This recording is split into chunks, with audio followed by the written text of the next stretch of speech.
Good morning. आज हम पर्वत निर्माण से संबंधित प्लेट विवर्तनिक सिद्धांत का अध्ययन करेंगे।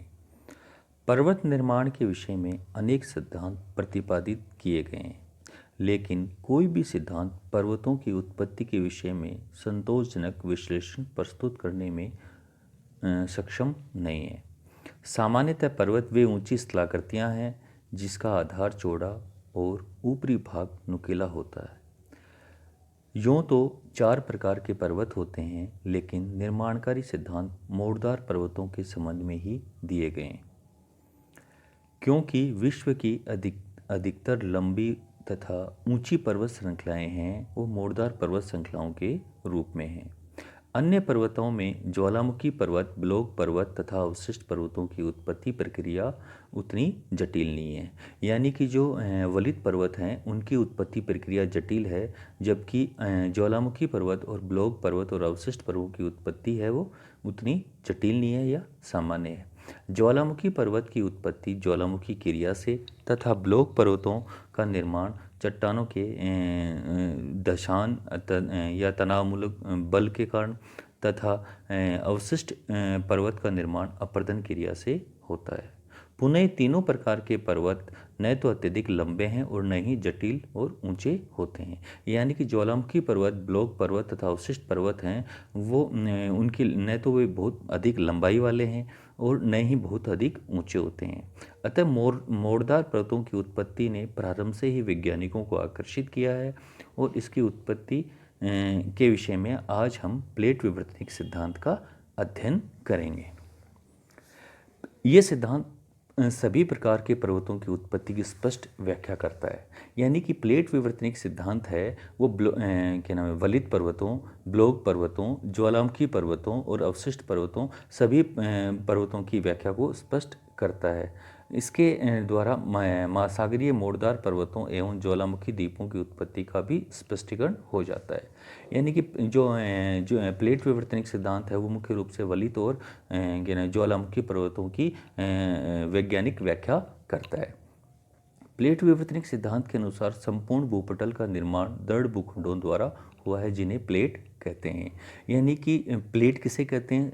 भूपटल दृढ़ भूपटल जो है उसका जो निर्माण है वो दृढ़ भूखंडों द्वारा हुआ है, उन्हें ही प्लेट कहा जाता है। संपूर्ण भूपटल पर 6 बड़े एवं लगभग 20 लघु प्लेट हैं, जिनकी मोटाई लगभग औसतन 100 किलोमीटर मानी जाती है। इसके अंतर्गत क्रस्ट और ऊपरी मेंटल के ऊपरी भाग को सम्मिलित किया जाता है। यानी जो प्लेट है उसके अंतर्गत क्रस्ट और ऊपरी मेंटल के ऊपरी भाग को सम्मिलित किया जाता है। और जो ये प्लेट हैं इनकी जो मोटाई है वो औसतन 100 किलोमीटर होती है।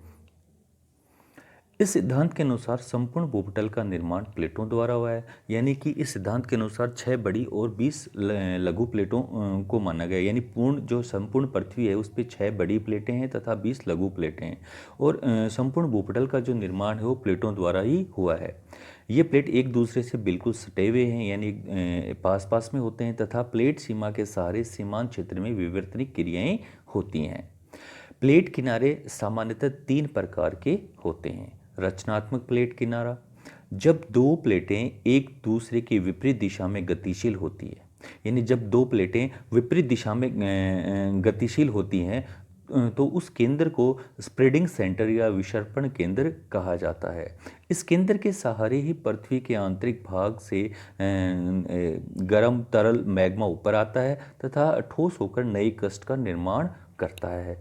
यानी कि जो रचनात्मक प्लेट किनारा है उसके द्वारा नई क्रस्ट का निर्माण होता है, नई क्रस्ट की रचना होती है। अतः इसीलिए इसे रचनात्मक प्लेट किनारा कहते हैं। यानी जब दो प्लेटें विपरीत दिशा में गतिशील होती हैं तो पृथ्वी के आंतरिक भाग से तरल मैग्मा ऊपर आ जाता है और जब वो ठंडा हो जाता है तो ठंडा होकर ठोस होकर और वो नए स्थलखंड का या नई क्रस्ट का निर्माण करता है। अतः इसे रचनात्मक प्लेट किनारा कहते हैं। यानी इसमें नई क्रस्ट का निर्माण होता है या नई क्रस्ट की रचना होती है, इसीलिए इसे रचनात्मक प्लेट किनारा कहा जाता है। संरक्षी किनारा, जहाँ पर दो प्लेटें अगल बगल में सरक जाती हैं और आपसी अंतर्क्रिया नहीं होती है, संरक्षी किनारा कहा जाता है। यानी जब दो प्लेटें अगल बगल में ही खिसक जाती हैं, न तो नई क्रस्ट का निर्माण होता है, न ही क्रस्ट का विनाश होता है। ऐसे ऐसे किनारों को ही संरक्षी किनारा कहा जाता है। तीसरा जो प्लेट किनारा है वो है विनाशी प्लेट किनारा, जहाँ पर दो प्लेटों के मध्य अभिसरण या आपसी टकराव होता है। यानी जब दो प्लेटें रचनात्मक प्लेट किनारे के अंदर दो प्लेटें विपरीत दिशा में खिसकती है और जब या गतिशील होती हैं, जबकि विनाशी प्लेट किनारा के अंतर्गत जहाँ पर दो प्लेटों के मध्य अभिसरण होता है, टकराव होता है, तो उनके किनारों को विनाशी प्लेट किनारा कहते हैं। यानी जहाँ पर दो प्लेटों के मध्य अभिसरण होता है, इन दोनों प्लेटें जब आमने सामने टकराती हैं या उनमें जब अभिसरण होता है, तो ऐसे किनारों को विनाशी प्लेट किनारा कहते हैं।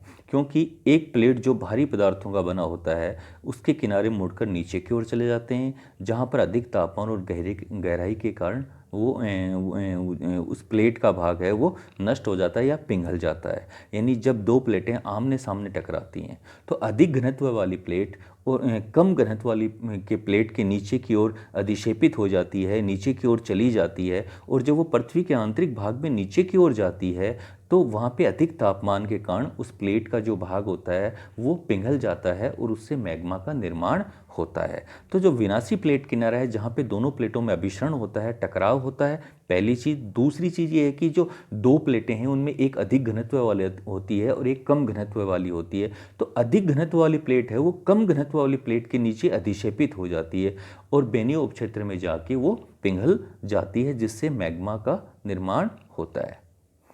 विनाशी प्लेट किनारे के सहारे दो प्लेटों के मध्य अभिसरण होता है और इसी अभिसरण के फलस्वरूप ही पर्वतों की उत्पत्ति होती है।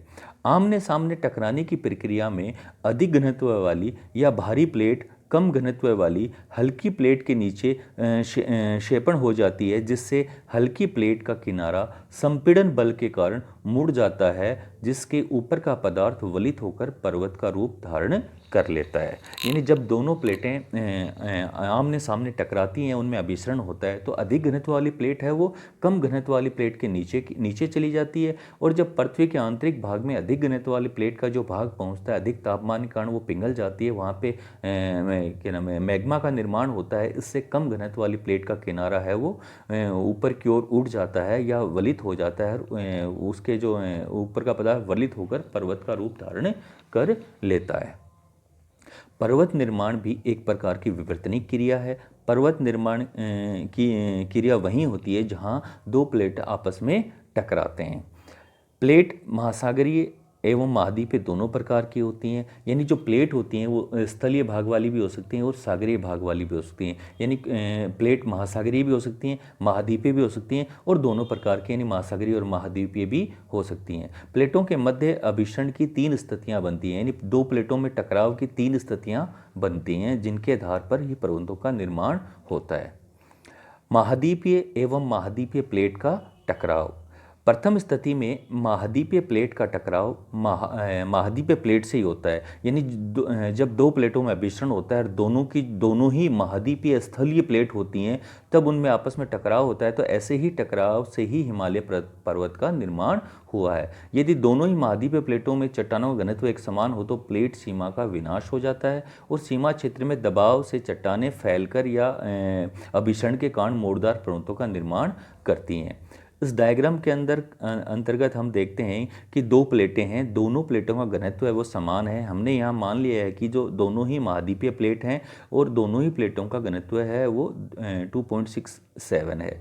जब इन दोनों प्लेटों में अभिसरण होता है तो विनाशी इस क्या नाम जो ये जो दोनों प्लेटें थी, इनका जो दूसरा जो डायग्राम है, इसमें हम देखते हैं कि ये इनकी लंबाई कम हो जाती है। इसका कारण क्या है कि जो प्लेट नीचे की ओर जाती है वो पिघल जाती है पृथ्वी के आंतरिक भाग में तापमान के कारण। इसीलिए इसे विनाशी प्लेट किनारा भी कहते हैं, क्योंकि इससे क्रस्ट का क्या है विनाश हो जाता है। और इसके द्वारा जब दोनों महाद्वीपीय प्लेटों में टकराव होता है तो इस प्रकार इस चित्र के माध्यम से हम समझ सकते हैं कि किस प्रकार वलित पर्वतों का निर्माण होता है। दोनों प्लेटों में अभिसरण होता है और उस एक प्लेट नीचे की ओर जाके पिघलने के कारण ही वहाँ पे पर्वत का निर्माण होता है। हिमालय पर्वत की उत्पत्ति इसी प्रक्रिया से हुई है, यानी जो हिमालय पर्वत है उसका निर्माण इसी प्रक्रिया के द्वारा हुआ है। इस सिद्धांत के अनुसार टेथिस सागर की स्थिति यूरेशिया प्लेट और अफ्रीकी या भारतीय प्लेट के मध्य थी। यानी जो टेथिस सागर था उसके उत्तर में यूरेशिया प्लेट थी और दक्षिण में अफ्रीकी भारतीय प्लेट स्थित थी। यानी उत्तर के अंदर यूरेशिया प्लेट और दक्षिण में अफ्रीकन प्लेट और भारतीय प्लेट स्थित थी।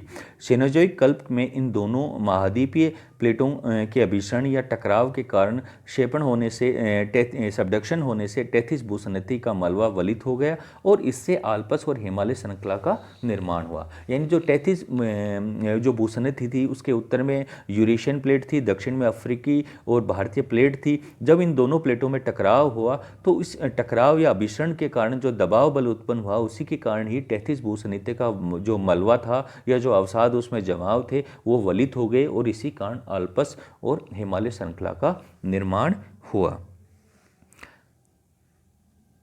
पर्वतीकरण की यह प्रक्रिया 3 चरणों में पूरी हुई। यानी जो हिमालय का जो निर्माण है वो 3 चरणों में पूरा हुआ, जिसके कारण हिमालय की 3 श्रृंखलाएं विकसित हुई। भारतीय प्लेट तुलनात्मक दृष्टि से बड़ी तथा अधिक घनत्व की चट्टानों से बने होने के कारण और यानी जो यूरेशिया प्लेट है उसकी अपेक्षा जो भारतीय प्लेट थी वो बड़ी थी तथा उसका घनत्व अधिक होने के कारण भारतीय प्लेट यूरेशिया प्लेट के नीचे अधिक्षेपित हो गई। यही कारण है कि गंगा के मैदान और हिमालय क्षेत्र में आज भी भूसंतलन स्थापित नहीं हो सका है। यदि भी हिमालय टेथिस सागर के मध्य विकसित हुआ है, लेकिन भूपटल की चट्टानों में वलन के कारण तथा क्षेपण के कारण महान हिमालय में ग्रेनाइट और आधारभूत जीवाश्म सहित चट्टानों की प्रधानता है। दूसरे तथा तीसरे चरण में जो अभिसरण बल के प्रभाव कम रहने के कारण परतदार चट्टानों की प्रधानता है। लघु हिमालय में टेथिस सागर से निर्मित चट्टानें और तथा शिवालिक हिमालय में नदी घाटियों की वली चट्टानों की प्रधानता है। दूसरा जो है वह है महाद्वीपीय और महासागरीय प्लेटों का टकराव। यानी एक प्लेट है वो स्थलीय संरचना वाली है या महाद्वीपीय है, दूसरी प्लेट है वो सागरीय या महासागरीय प्लेट है। जब उन दोनों प्लेटों में यानी महाद्वीपीय और महासागरीय प्लेटों में जब टकराव होता है तो दूसरी स्थिति उत्पन्न होती है। दूसरी स्थिति में तटीय मोड़दार पर्वतों का निर्माण होता है। इससे रॉकीज तथा एंडीज की उत्पत्ति स्पष्ट होती है। यहाँ पर महाद्वीपीय प्लेट का टकराव महासागरीय प्लेट से होता है। चूँकि महासागरीय प्लेट का घनत्व अधिक होता है, यानी जो महाद्वीपीय प्लेट है वो अधिक घनत्व वाली होती है और जो महाद्वीपीय प्लेट होती है महासागरीय प्लेट है वो अधिक घनत्व वाली होती है तथा महाद्वीपीय प्लेट है उसका घनत्व कम होता है। इसीलिए महासागरीय प्लेट अधिक घनत्व के कारण महाद्वीपीय प्लेट के नीचे अधिक्षेपित हो जाती है या सबडक्शन हो जाता है और उसी से ही वलित पर्वतमाला का निर्माण होता है। चूँकि महासागरीय प्लेट का घनत्व अधिक होता है इसीलिए यह महाद्वीपीय प्लेट के नीचे प्रत्यावर्तन इसका हो जाता है या सबडक्शन हो जाता है, क्षेपण हो जाता है और इसी से क्या नाम है पर्वत का निर्माण हो या तटीय पर्वत श्रृंखलाओं का निर्माण होता है। इस डायग्राम के माध्यम से दिखाया गया है कि एक महासागरीय प्लेट है, दूसरी महाद्वीपीय प्लेट है। महासागरीय प्लेट है उसका घनत्व 2.87 है, महाद्वीपीय प्लेट का घनत्व 2.67 है। जब इन दोनों प्लेटों में अभिसरण होता है तो महासागरीय प्लेट का अधिक घनत्व होने के कारण महाद्वीपीय प्लेट के नीचे की ओर चली जाती है और आंतरिक भाग में जाने के कारण वो पिघल जाती है और उससे मैग्मा का निर्माण होता है और उससे महाद्वीपीय प्लेट का जो अग्रभाग है वहाँ पे तटीय पर्वत श्रृंखलाओं का निर्माण होता है। प्रत्यावर्तन क्रिया के कारण महाद्वीपीय प्लेट का अग्रभाग रगड़ खाता है और इससे ही वहाँ पर मोड़दार श्रृंखलाओं का निर्माण होता है। इतना ही नहीं, जहाँ पर प्रत्यावर्तन की वास्तविक क्रिया शुरू होती है वहाँ पर महासागरीय गर्तों का भी निर्माण होता है और प्रत्यावर्तन की क्रिया से अंदर जाने वाली चट्टानें बेनियो उपक्षेत्र में जाकर पिघल जाती हैं और वहाँ से मैग्मा रूपी पदार्थ कमजोर महाद्वीपीय प्लेट को तोड़ते हुए ज्वालामुखी पर्वत के रूप में सतह पर निकल आते हैं। यानी जहाँ पे महासागरीय और महाद्वीपीय प्लेटों में अभिसरण होता है तो महासागरीय प्लेट है वो अधिक घनत्व के कारण महाद्वीपीय प्लेट के नीचे की ओर अधिक्षेपित हो जाती है और उससे वहाँ पे महासागरीय गर्त का निर्माण होता है। दूसरा क्या है कि जो महासागरीय प्लेट का जो भाग महाद्वीपीय प्लेट के नीचे की ओर चला जाता है यानी पृथ्वी के आंतरिक भाग की ओर चला जाता है तो या बेनियो क्षेत्र में चला जाता है तो वहाँ पे अधिक तापमान के कारण महासागरीय प्लेट का भाग पिघल जाता है और वहाँ पे मैग्मा रूपी पदार्थ मैग्मा बन जाता है, और वो मैग्मा है वो कमज़ोर महाद्वीपीय प्लेट को तोड़ते हुए ज्वालामुखी के रूप में सतह पर प्रकट होते हैं, या ज्वालामुखी क्रिया वहाँ पे प्रकट होती है। इस प्रकार तटीय मोड़दार पर्वतों के साथ महासागरीय गर्त और ज्वालामुखी पर्वत की प्रबलता देखने को मिलती है या प्रधानता देखने को मिलती है। यानी जो तटीय मोड़दार पर्वत हैं उनके साथ महासागरीय गर्त और ज्वालामुखी पर्वत भी देखे जाते हैं या वो पाए जाते हैं। महासागरीय एवं महासागरीय प्लेटों में टकराव।